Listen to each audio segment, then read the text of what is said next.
Hello. I don't know. Is somebody going to give us the green light to go ahead? Are we good? David, thanks. Very good. Welcome to ODI.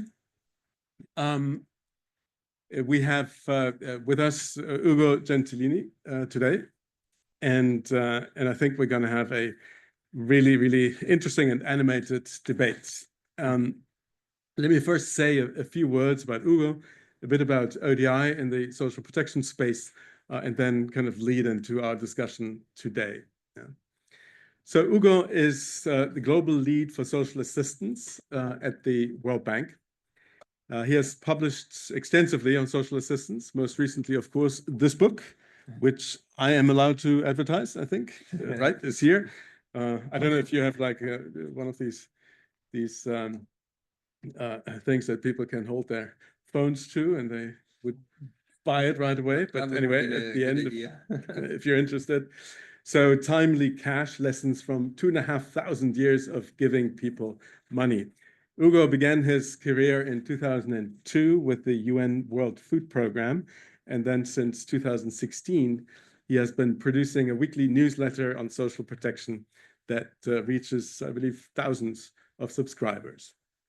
And you can contact him if you want to receive it every Friday. Now, just a few words on ODI. And I'm Hans-Peter Lankes, by the way, Managing Director here at ODI.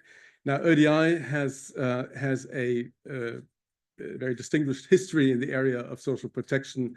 And let me just mention a few things about that.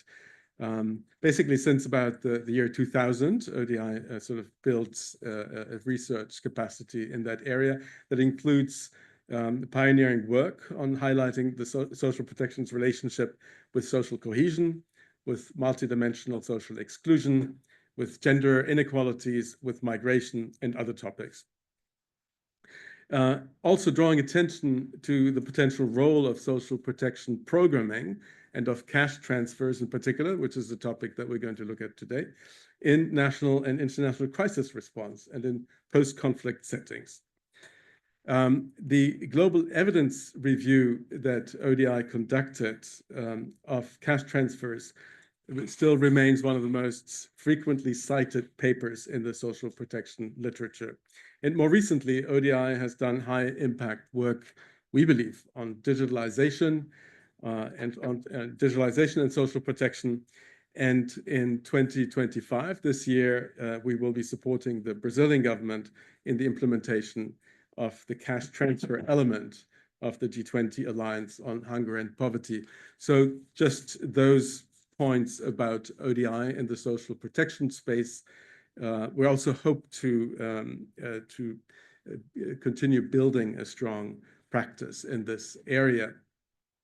And with that, we're coming to this talk and the context that we're in, which is one of polycrisis, on faltering progress on the key social development goals, the Sustainable Development Goals, including the goal number 1.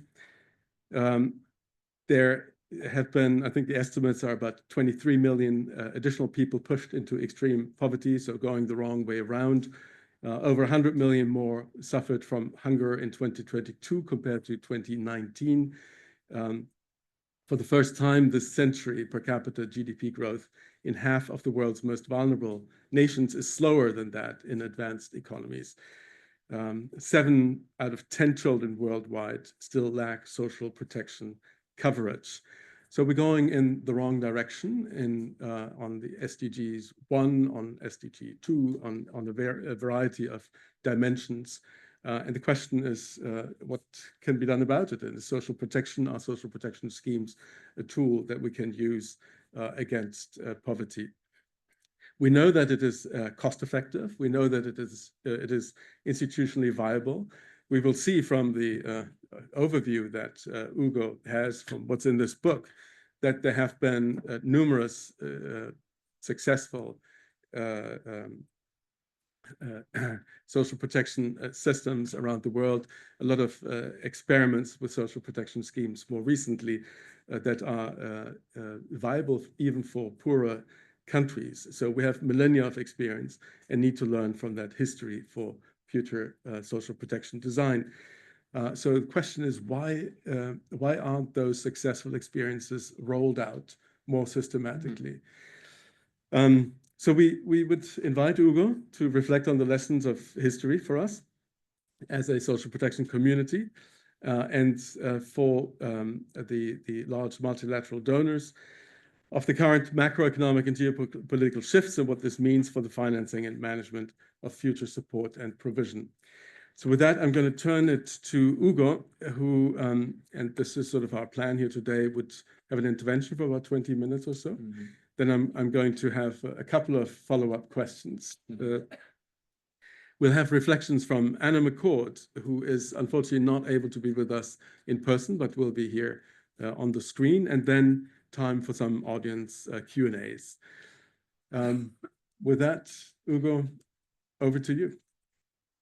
Thank you very much. It's always a great pleasure to be at ODI. I think the first time we're discussing area was in 2005, when ODI was really leading the work on cash transfers in emergencies. It's always a wonderful place to be. So thank you so much for hosting me. And I'm just back from Egypt, where I was welcomed by a heat wave that generated a sandstorm that raised all sort of dust in the air that affected a little bit my voice. So I would thank you in advance for your patience, for the occasional cough, or just for, I used to have a little bit of a crisper voice a few days ago. Now, you're often asked when you write a book, why did you do it? And for me, it was a personal exploration to try to better understand a mismatch, a tension between the evidence that is out there on cash transfers. There are about 1.4 million papers published on the matter. I would say produced on the matter, not published.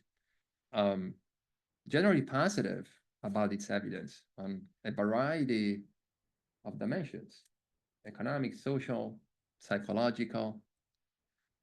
And yet we keep hearing the same skepticism all over. Sometimes skepticism is well-founded. And I'll be honest, the book is not an advocacy book. It's a journey into trying to reconcile this dilemma of the numbers showing something and what people think, many times indicating the opposite. So why is it? And for that, there is no other solution to look at history. It became very quick to me, very clear that we need to step back from present day dilemmas and debates that we are all into, and trying to look at trajectories, broad patterns. Have we been here before? And with history, it's also a very dangerous discipline, because it doesn't just help you understand the present, it questions it. It impels us to ask the big questions that are oftentimes in the background to our conversations. And you also realize that we in this room are part of a much larger community of practitioners that have reflected on these issues in the past, that came before us. When we think of disincentives, dependency, links to growth, human capital, we're not the first ones. There are dozens and dozens of generations of practitioners and policymakers that spend time in thinking and debating those issues in the past. And it's almost like they're passing the torch to us today to help advance the conversation. So history also is about responsibility for us to advance this conversation. Now, there are a number of continuities with the past. If you think of Alaska, it has its annual dividend financed from oil revenues. Athens had exactly the same program, a universal cash transfer running in 483 BC, financed from silver revenues. Actually, the third referendum in history was about whether that program should be kept or whether resources should be diverted to the Navy instead. But that program was already operational in 483 BC. We always think of, we have seen in so many countries, these famous social registries, databases that rank households based on their wealth or their assets. China had a fine system of ranking households based on assets already in the year 1000. Communities were able to rank households in 5 groups. Bottom 40% would receive assistance. That's exactly what Indonesia is doing today.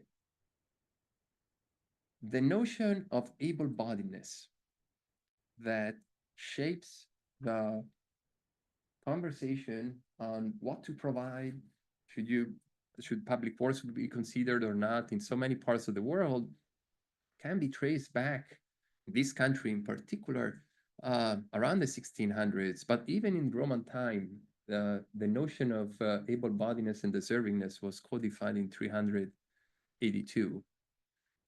CCTs, conditional cash transfers, unfortunately, they were not born in Latin America in the 90s. They, as I thought, and they were actually very present in Tuscany in the 1800s, before that in Germany in the 1700s. Child grants that feature so prominently in many of the conversations social protection. The Caliphate of Omar had a system of child benefits and the full social registry in the 1600s. So there are a lot of continuities with the past, but if you again step back and look at what happened over all these centuries, I try to map out some of the broad functions that cash transfers help serve around some economic goals, ways in which cash was intertwined with state efforts to build delivery capabilities, and the pursuit of social economic stability. And I'll give you some example of each of these buckets. Starting with the first, I believe that this is often an underappreciated role of cash transfers. We focus so much on impact and so little on process. Transfers were key, as Simon Strater and others have shown, in facilitating the process of economic transformation, industrialization in England. In the 1700s, people had to release their security, which was land, and not necessarily voluntarily so, and they were given transfers that they received in the places where they were heading. So industrial parks, industrial areas, so that when there were economic downturns, they could be secured an income and be kept there, ready to hop back into the labor market when conditions allow. So the notion of labor reserves, very similar to what happened during COVID. Our forebears understood that jobs are key to produce income, but you need income to access jobs. You need transportation costs, childcare, good nutrition, a suit, maybe. And they did complement low wages. They supplemented them with cash, examples from Belgium, the Netherlands, so many cases of structural transformation in Belgium when they shifted from the city of Antwerp, when they shifted from being a manufacturing hub to an economy relying on the international port, so services, growth increased enormously, so did unemployment.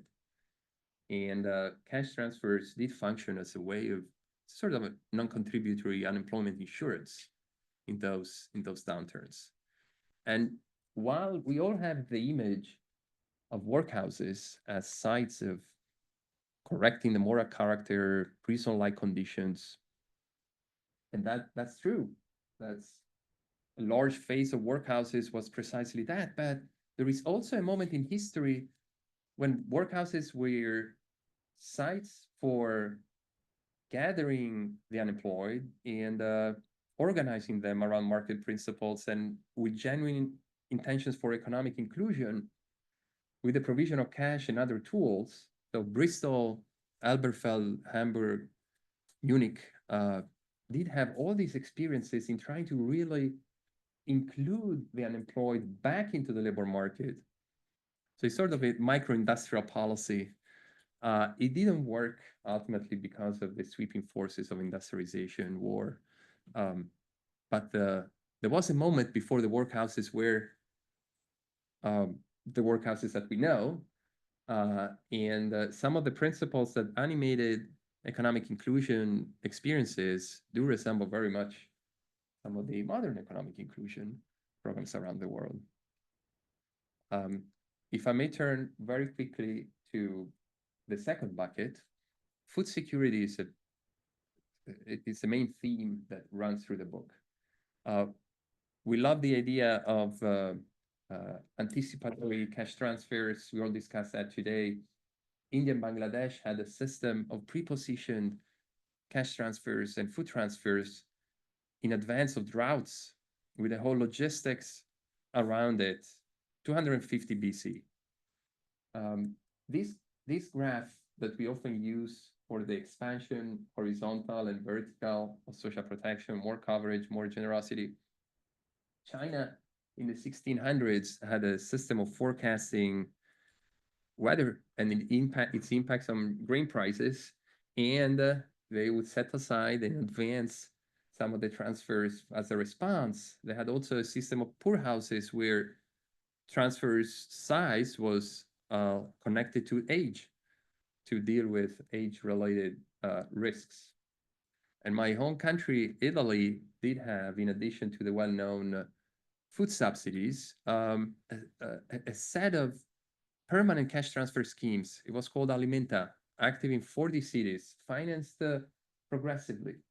The state would give capital to landowners, and the interest that was paid on that loan would finance cash transfers in those communities reaching about 10% of the population. If you go to Rome or Parma, don't miss visiting an open-air social registry in full display. You'll see the name of the recipients, a few museums, and of the financiers of the landowners that made that possible. Quite fascinating.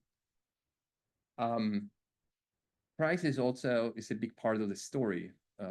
We think of the US as a place where there are in-kind transfers only. Actually, the US has a very rich cash transfer history that started with the War of Independence and the Civil War, with payments to families of soldiers and generals, and that evolved into a more sophisticated age-related protection system over time. During the Great Depression, 10 cities experimented by replacing in-kind with cash transfers, and they had a lot of research around how do people change consumption patterns? What are the comparative administrative costs of delivering cash and in-kind? Does that sound familiar? And that was done in 1933. A lot of evidence around those experiences. And the final bucket of social and political stability, it's very hard to separate the conversation on cash from sometimes the broader questions and the spiritual question and the religion as well. And I thought of Catholic principles as fairly indiscriminate. You just give. You give to the poor. Turns out that actually over time, Catholic thinkers had a decision-making process. Who to prioritize, why to give, who to give, how much, how would you act in conditions of budget constraints. It's almost like thinking like a state. I try to discuss how values like the work ethic and effort have shaped so much the way we think about redistribution and roles and responsibilities, and how that trickles down to program design. And that comes in part from those upstream values. And this is not just Christianity, several other religions too. Now there is also there is another slide before this.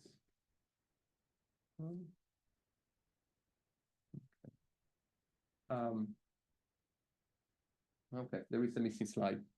The missing slide would say that there is also a less positive aspect to it in maintaining social stability, which is that cash transfers were also used South Africa, Fiji, South Carolina, as a way of cementing and augmenting social differences, especially in colonial territories, differentiated provisions from nothing to something to a lot.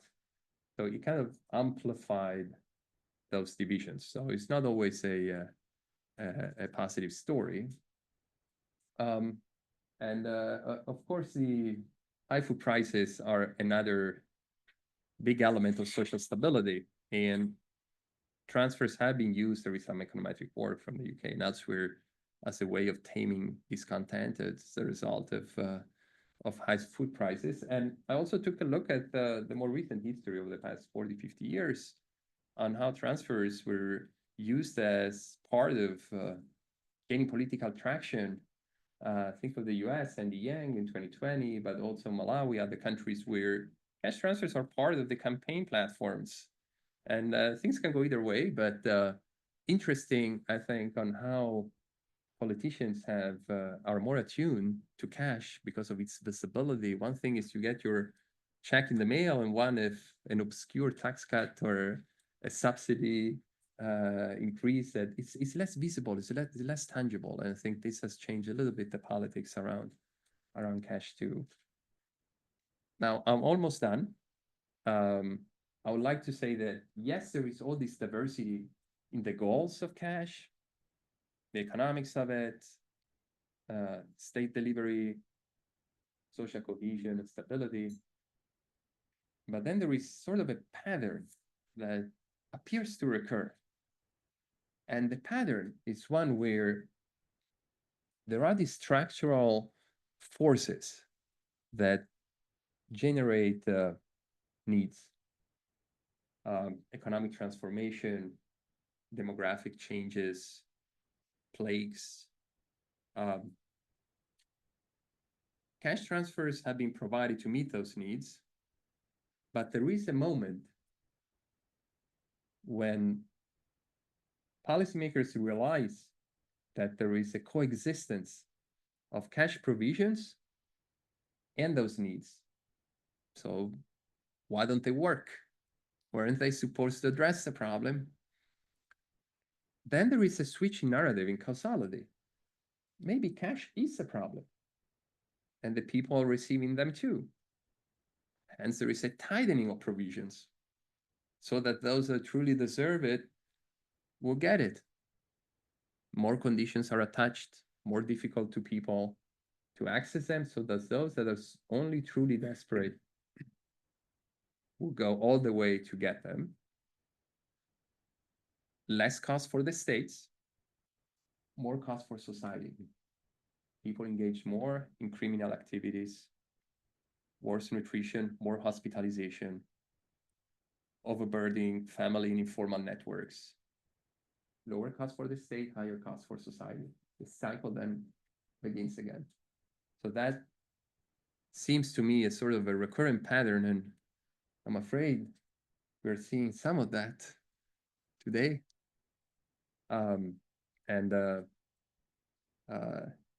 The way, and I devote, and we don't have time today here, but I devote a chapter and little more of the book examining the institutional mechanisms through which that tightening happens and the rhetoric that comes with it.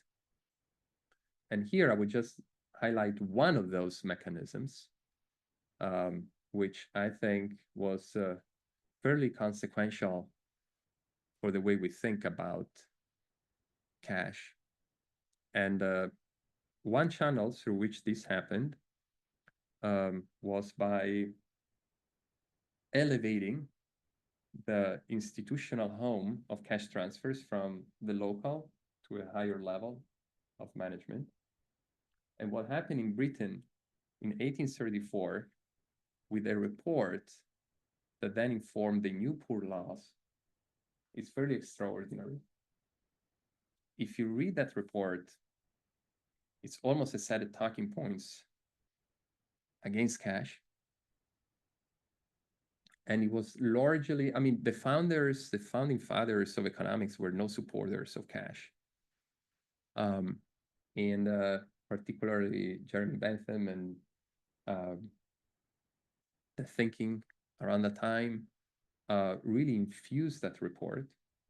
And that report was based, or the plan was to be based on surveys, domestic surveys, the needs of people, how much they're receiving, does assistance work, but also overseas surveys that were sent to dozens and dozens of countries.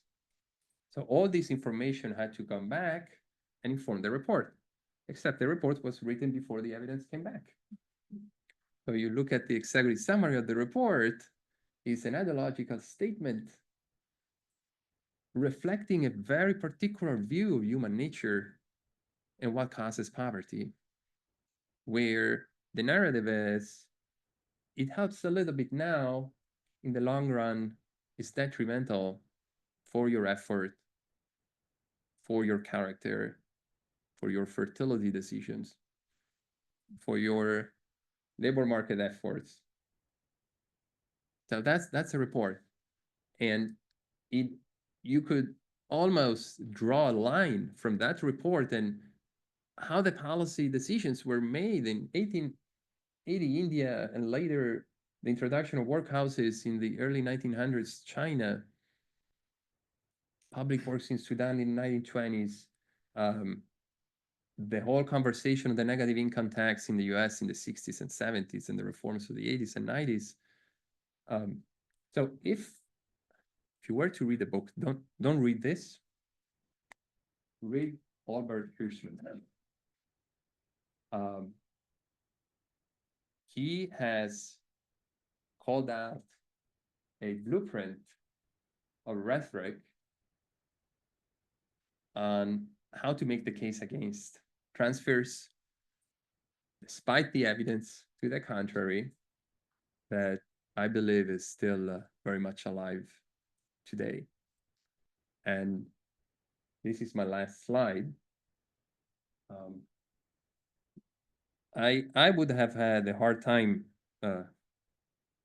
understanding part of this if I ever understood it, but by only looking at cash through the lens of one discipline. I think that anthropologists, sociologists, political scientists, of course, historians have so much to offer in explaining cash transfers that I think really enriches our understanding, at least from an economist perspective. So I learned an awful lot. If we take a survey of this room, I'm pretty sure that we all have a different view about the causes of poverty and how it perpetuates. I think that cash transfers are contested because the poverty problem is contested. If we don't have a shared understanding of the problem, we obviously gonna have a debate about the instruments. And history, while there is always room for the faults of the individual, shows that in broad terms, cash transfers were a response to a problem, not the problem itself. not what 1834 tried to state so forcefully and that still sticks today. But if you look at the entire historical record, you get a much clearer sense of the direction of causality. And that's the present that history offers us. It's also very clear on what happens in the absence of these transfers. Again, the states can make savings, but society does not. And ultimately, the notion that history impels us to ask these big questions, if you really take it to its natural conclusion, it boils down to how we think about economic security and insecurity. Do people need to receive very little to be hungry and have this fear of scarcity to supply the labor and be out there actively seeking opportunities? Or is a basic level of economic security a precondition to thrive? The narrative so far has been on the former. How would the narrative, not just based on evidence, which is key, but also on this other set of considerations, would we be able to offer an alternative narrative to scarcity moving ahead? Thank you.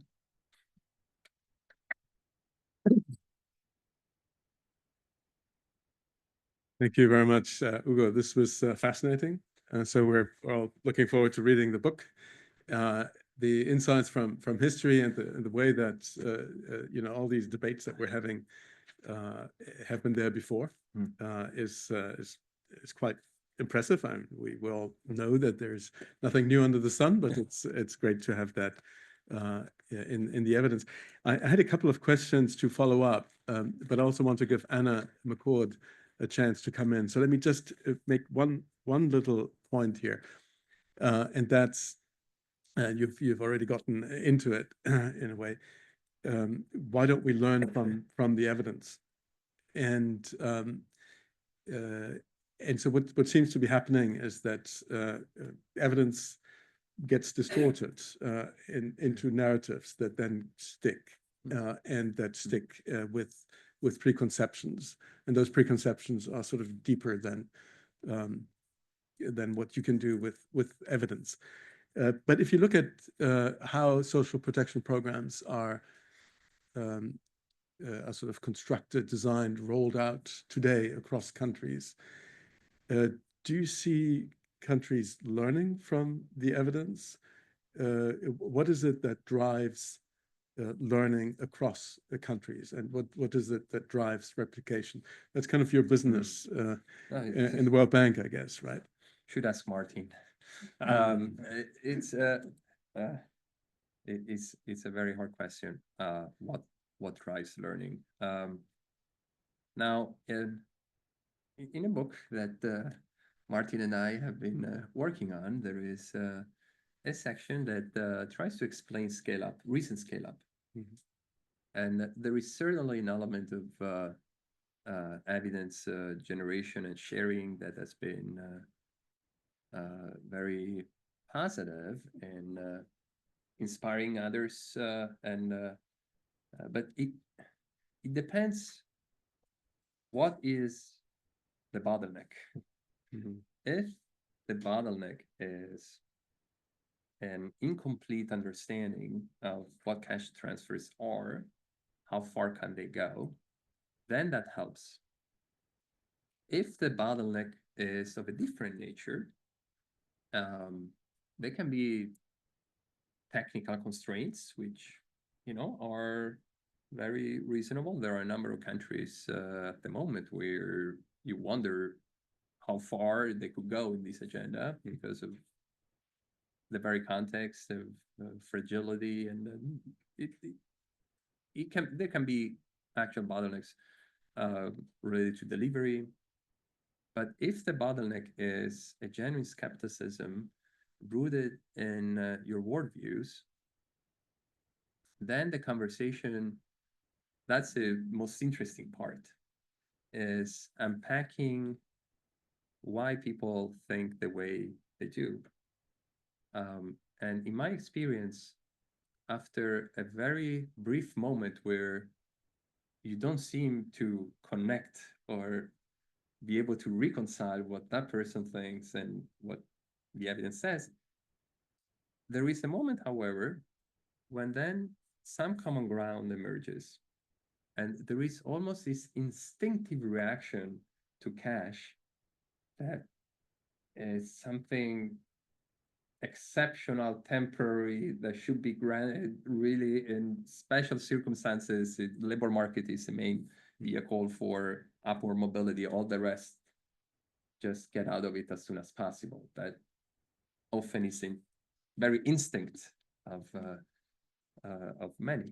Is it easier to establish, well-designed social protection systems in autocracies or in democracies? That's your new research program for the next 5 years.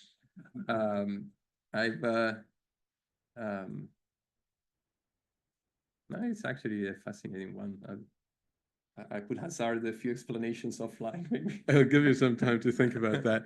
Maybe in the meantime, we can turn to Anna McCord, Senior Research Associate with ODI and with a long history in social protection. Anna, your reactions to Ugo's book. Great. Well, thank you very much. It's an honor and a privilege to be invited to comment on this book. I mean, it's a journey, as Ugo said, of tremendous scholarship. And it's almost overwhelming looking at 2,500 years of history of these things, and a huge achievement, and very much the work of an enthusiast. And I'd invite people not to give up when they see some of the illustrations of very, very obscure tablets from the 10th century and 101 AD in Rome. And I was intrigued by this book, but I was a little disappointed when I picked it up, because where was the discussion of late stage capitalism, rights, justice, redistribution? Interestingly, these aren't the themes that Ugo draws out in the book. It's very much a history. And he posed the question at the start of the book: is poverty and the responses to poverty, should they be based on an individualist or a structuralist interpretation of actually what is poverty and what causes poverty? And so as you go through the book, this dilemma is posed repeatedly. How should we be understanding the nature of poverty? And what I realize is that actually reading this book it's a book about narratives. And what Ugo does is he puts the evidence forward throughout each chapter. And then your patience in reading it pays off in the final chapters, where he really draws his conclusions. And actually, there are some really radical messages, which I think are extremely relevant for how we think about social policy and social protection today. And one of them is that we already know so much about the impacts of cash transfers. We've actually got 2,000 years of scholarship and reflection, and he draws on the work of Sidney and Beatrice Webb and Gant. We're looking 100 years ago, 50 years ago, and actually Ugo makes us realize that there's this extensive history analyzing the problems, finding solutions, and that actually, we don't necessarily need more evidence. We already know a great deal about how these work, when they work. And so the first thing I just wanted to draw out is that this really important thing that Ugo is saying about the fact we really have so much knowledge already, and we need to learn from history. And it's a book about narratives and the power of narratives. And Ugo suggests that perhaps it's sometimes the simple narratives that stick because they're easy, they can be popularized. And he also debunks a number of myths which sometimes distort the discussion on cash transfers. And I think I just wanted to pull out a few of these. And one is, he really shows us so clearly that cash transfers do not lead to poverty. They do not lead to dependency.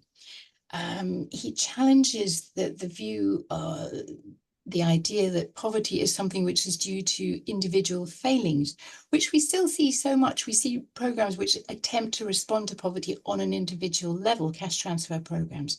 And I think Ugo makes the point, cash transfer programs can address poverty, they can help people cope with income needs, but actually they're not addressing the structural problems.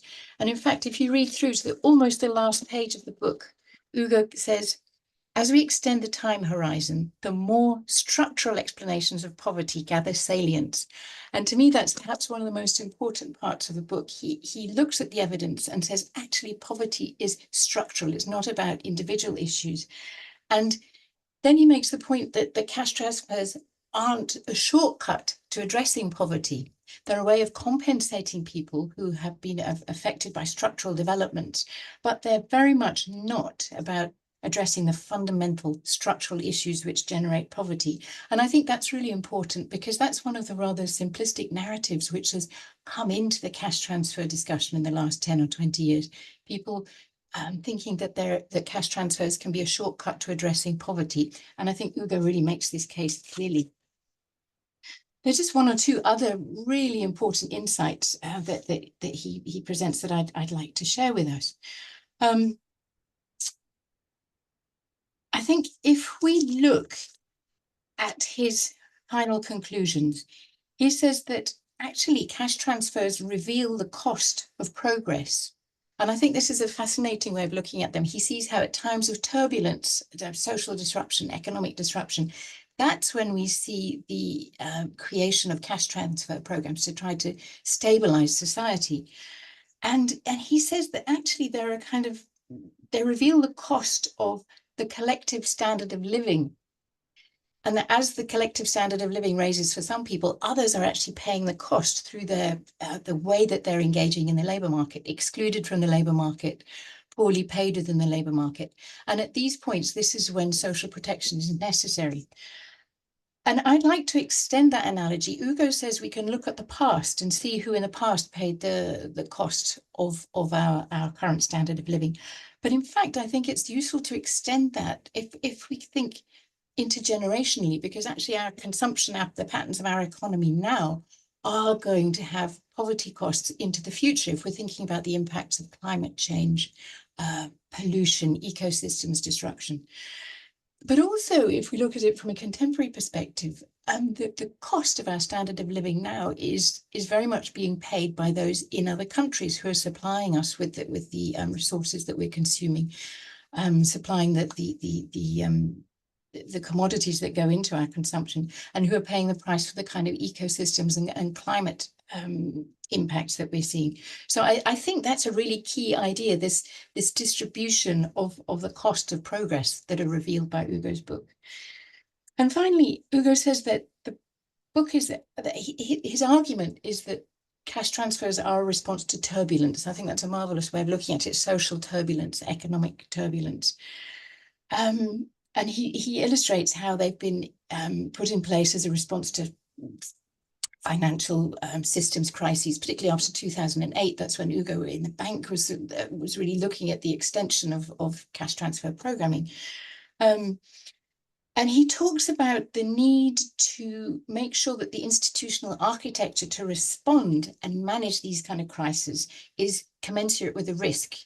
And I think that's in a way why this book is a call to arms. And Ugo, thank you so much for making that point, because really what we're looking at now is major turbulence, social and economic turbulence. And I think this is one of those points in history where we need to be rethinking how we respond. And so I think very much there's an implicit challenge in the book to all of us as practitioners, as researchers, to look at what we can learn from history and how we can develop appropriate systems which will be responding to the challenge that we now see in terms of macroeconomic destabilization, geopolitical changes, and of course the climate crisis. So thank you, Ugo, for an absolutely marvelous book, extremely thought-provoking, and I think these key messages that you bring out are really important for us now as we look at developing future responses. So thank you. Thank you very much, Anna. And I mean, you've raised about 100 other important and impossible questions for us to address, and we have only 15 minutes. So I think maybe Ugo, instead of giving you an opportunity now to react to what Anna said, maybe we should have a round of interventions from the floor, and then you do with it what you like. I'll stick around for And then we'll continue. How long is, yeah, Absolutely. for a few hours. Yeah, no, he has several Few hours. days. Exactly. So if you maybe we can have like a booking process here. So let me turn to the floor. Also, I think I need to make sure, David, do we also have the possibility for online questions, right? And yeah, and you will tell me about them. Very good. So who would want to come in first? Yes, please.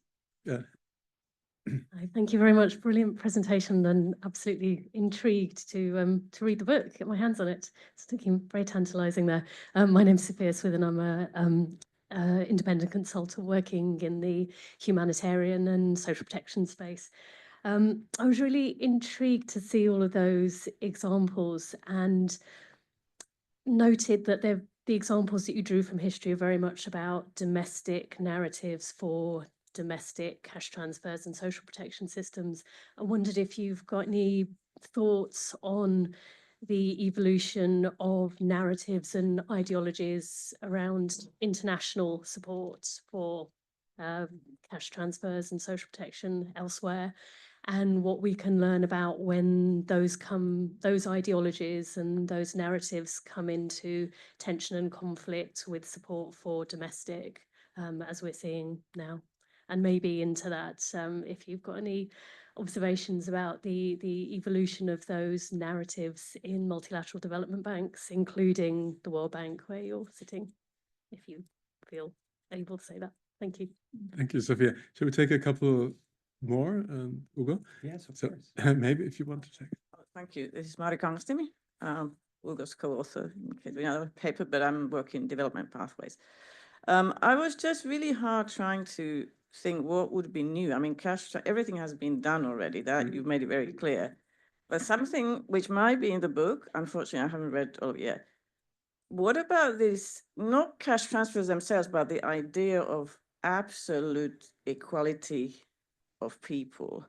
I mean, for example, you mentioned a lot of examples from Roman and Greek empires, and I mean, these were wonderful societies like for the time, but equality was not part of the picture. Male citizens were equal and everybody else not. And in the same way, like this rhetoric of the poor as some sort of parasites is kind of reflects some sort of classist ideology. So I'm just wondering did any of the examples that you found from history actually have this idea that is not used for manipulating people, but actually because it's people's right? Exactly. We all know like about rights-based ideas these days. Not that it's easy to implement perfectly, because even the most advanced societies are struggling with the trade-offs between incentives and whatnot. But this is something that I thought, and that's what maybe the historical examples might not have. It's like equality of all human beings in some way, even if not everybody gets the same amount. Thanks. Rights-based approach. Shall we go over there? There. Hi, I'm Lewis from FCDO, and yeah, thanks again for the talk. First off, I mean, I'd say from kind of a remittances perspective, that would show that as it outstrips FDI and ODA, there may well be a kind of a grassroots, almost working level support for cash transfers, but that may not, as the first question echoed, have reached quite into the heights of, well, donors such as FCDO, to be completely honest. So my question is, how do you, or like what sort of advice would you give to me and Fiona and others at FCDO to convince other program managers that we should be implementing more cash transfer programs? And my assumption is that the reticence so far is almost like the Daily Mail test of we're just handing out money to other parts of the world. I don't think for a second that that's kind of how it should be viewed, but I imagine that may well be why certain donors and funders around the world aren't kind of leaping to do cash quite as much as they probably should be. So I suppose kind of cheekily, just what advice would you give to bringing other implementers and donors on board in the face of that challenge? Thanks, Lewis. I think you were going to ask a question, right? Thank you very much, Hugo. Great account of the history. I'm Camilo Telles. I'm formerly from Better Than Cash and now at the Gates Foundation. And one of the questions that I had was, what lessons can we derive from, thousands of years, I guess now, of cash transfer, specifically as we look at the economic transformation that we're about to, or we're starting to see with the advent of AI and labor displacement in many markets. How do we think about the role of technology, digital public infrastructure, in helping us both design more efficient cash transfer systems that leverage obviously kind of like the latest technology, but at the same time also help us address some of the, I guess, displacement that starting to take place because of the use of AI in many industries. Thank you. Great. Thank you, Camilo. Yes, in the back. You're keeping. Hi. Good. I'm Kate from Ideas 42. Thanks so much. This was super interesting, and I'm really fascinated about all of the talk about narratives. And so our team has been working with the Social Protection and Jobs team and multiple governments to incorporate insights from behavioral science into cash transfers.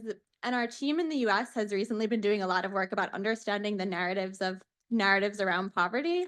And as part of that, some of the narratives around cash assistance in the US. And one of the things we've been really interested in is around turning cash assistance from pilots to policy. And of course, in many of the countries we've been working with in sub-Saharan Africa, these cash transfers are policy, despite that there are still some narratives around dependency, graduation, and some things.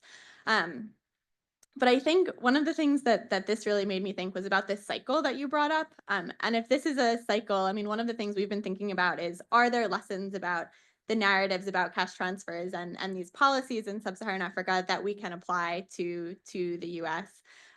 But if this is a cycle, is this kind of a futile experiment? Or what are the kind of narratives we should be thinking about or trying to dig more into? Thank you. Did we have more from the floor? No? Then I have two questions online, Ugo. And so I'll just read them out. And I hope you manage all of this. Let's see. So one question is that you've shown the history of targeted cash and social registries, but there are also examples and trajectories of developing universal and rights-based social security, a bit the question that we've heard here. Do you have any insights into these, and which circumstances do these appear? So is this what's kind of the driver of these different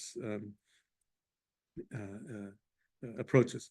And a second question I have is around the substantial rise in disability benefit recipients in the UK in recent years, much higher than in other countries, even though that's, I think, a pretty broad phenomenon also elsewhere. Hard to reconcile with the relative trends in disability. Instead, it appears to be driven by a combination of easier application, mostly remote or not in person since COVID, fewer reassessments, and the UK's low levels of non-disability benefits. But the predominant narrative is that reforms to slow or halt this rise in benefit payments are anti-disabled, are slandering claimants, etc. So are narratives rather than evidence also something advocates of cash transfers tend to rely on?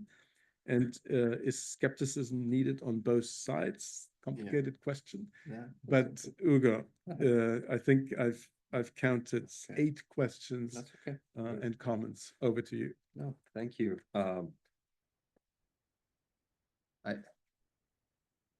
When I talk about the book, I normally have a 1-hour presentation. I had to be selective what to show, what to discuss. There are many missing parts that I'd love to discuss more, but one of them is precisely the rights space in life cycle provisions, which I devote quite some attention in the book, and in particular, besides the idiosyncratic appearance of some of these programs, like child benefits, I mentioned it under the caliphate of Omar, The moment when, as is often called, the birth of social insurance, the invention of the social. The moment that societies had the ability of capture through statistics the core cycles of needs, which in a way were capturing the structural problems of poverty, which social insurance was in part, is in part, meant to anticipate and prevent. And I discuss how cash transfers fit within that framework and still maintain a very important role, even in the presence of social insurance, because we often think you have social insurance, you are fine, while actually in practice, we all see the many holes that there are in the systems, how labor markets change, and how social insurance needs to be reinvented too. And that leads me to another point that I didn't discuss, which is how societies over time have moved the line between what is perceived as legitimate earned income and unearned income. This is a line that moves. And social insurance moved that line because social insurance is perceived as legitimate. I think that when we think about the future, we have to think what moves that line, what makes things acceptable that weren't accepted before. Could there be a moment when you would receive cash as a natural state of the world where there is an acknowledgement that is just part of life? Because there is a common understanding that you need cash to access jobs and that you need cash to participate in society. So what is it that moves that line? That's what I try to understand in the book. And that is what makes a thing happen. It's not just the fiscal envelope, it's not just the delivery systems, it's how we collectively move that line. Now, there is also a big conversation on how the way in which we organize our societies, the prevailing economic models, and what that implies for where that line is. And I've looked at the socialist experiences, communist experiences, capitalism, of course, and still I think that it's still an open conversation, and similar problems were actually experienced across these models.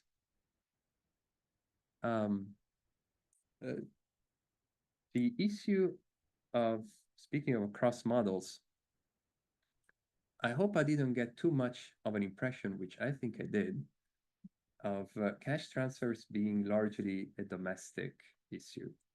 Of course they were. And in many cases, provisions were limited to locals. And since we are in the UK, in many parishes, people had to show documentation that I'm going to come and work in this parish, but hey, my poor relief is paid by my sending parish.